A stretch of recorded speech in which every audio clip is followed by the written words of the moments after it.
Hello traders and friends. I'm going to do a quick video, hopefully short. Everything was about, had a lot to do with XLF today, and then I was also watching the Qs. They were catching the bid too. At any rate, this is a longer term monthly time frame on the XLF, and as you can see, we've had significant higher prices on the banking index. And what we're doing right now, last month we broke above this red trend line, and we kind of based out for the month. And now we're trying to push out above to the upper part of the range. As you can see on the daily here, when you zoom in, we've been trading in this little box for about 20 days now or something like that.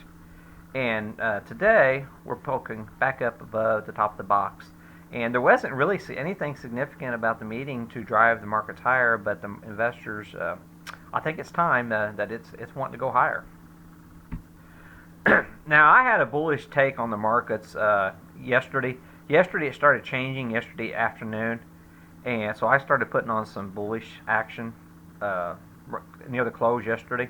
And today this confirms, this break of this trend line on the financials, that confirms my thesis that the bearish action we had at the end of last year, that's all been negated at this point. A second trend change which I noticed were the Qs, because as anybody has been watching my videos, I was of the firm belief that the Qs were going to have a sell-off the 1st of January. Well, yesterday, near the close, we rallied up and we closed back inside the box. So I started adding longs to the Qs yesterday evening. And I actually went long SPX, the ones that expired, the options expired today, made really good money on it. But largely from this simple chart right here, knowing that we were getting back inside the trading range, we broke trend, and today we broke the secondary trend. So yes, we are in a chop area, and the valuations are relatively high, but the bulls are definitely in control here, so you have to be very careful. At the very least, you want to reload at the top of the range instead of the middle of the range here. Another thing we really need to be watching tomorrow, that's your XME, your metals and mining index. Schnitzer Steel reports their earnings in the morning, so this is going to have a major impact on your steel stocks, okay? And what we're doing right now, there's two trends. We're trying to get back into this upper range for one thing, and we have a secondary downtrend that we crossed over today. We did this on pretty good volume. If you notice this candle pattern we've got going on. Yesterday I actually put some US steel puts on thinking we were going to get a reversion lower, and that was early in the day, and I kept those, and this morning I just got rid of them whenever I saw what was happening. We're breaking out of this little we got a little box here which we're already breaking out of. So if Schnitzer Steel comes in with fairly positive guidance, and even if their earnings aren't very good, but their guidance is good, we're going to see the metals and mining, which have already been hot because of the Trump rally, finally start getting a pretty good move here. And as you can see on the intraday chart, the actual breakout started happening the last hour of trading. So this, you know, it all depends on those earnings tomorrow, which way this thing's going to go. But this is going to be a very active sector to be watching tomorrow. Another sector that really needs to be watched tomorrow is your XLB. Monsanto, which is a major player in your XLB index, this is your consumer materials, your materials sector. So this is your monthly chart right here, and you can see we're right here at reference highs, and depending on what happens with Monsanto, your materials might catch a bid tomorrow. Now if you go on your daily here, we do have another trend line top right here that's going to be dual resistance if we go higher. So I don't see us breaking out of this range, but I do think we're probably going to retest the top of this range.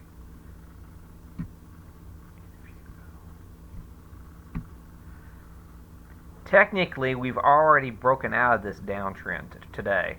This candle right here was done in pre-market action, so it kind of really doesn't matter that much. But yeah, the downtrend, we've broken out, we gapped up, broke out of the downtrend, and now we're going to have Monsanto reporting tomorrow. Now, on your daily here on your Monsanto, your indicators are kind of indicating that there's going to be some weakness in this stock. And do keep in mind, Monsanto does have a lot of dollar exposure with international sales. And we all know how the dollar has just been on fire this past quarter. So if you look back from 10/4 when the earnings reported, now look what's happened since they've reported earnings here. You know, you're looking about this right here, right about here is where they reported earnings, and it's gone from $95 to a $7 move on the dollar this quarter, which is going to impact their earnings. So just keep that in mind if you're really bullish on this Monsanto. So, and we're really going to start seeing how this dollar is going to be impacting these companies. Some pattern changes which I saw today. One is your Facebook. This downtrend we've had since the latter part of December, we broke above that today. So this down pressure for the bears, that was kind of negated today, which it might just continue to go sideways. It's something you need to have on watch. Another stock that defied logic was Tesla. They came out with bad news today, and of course the stock goes to the moon. But I think it had a lot to do with the market itself. And this is a cult stock, you know, so, you know, the traders who buy this, they want to own Tesla stock. Yes.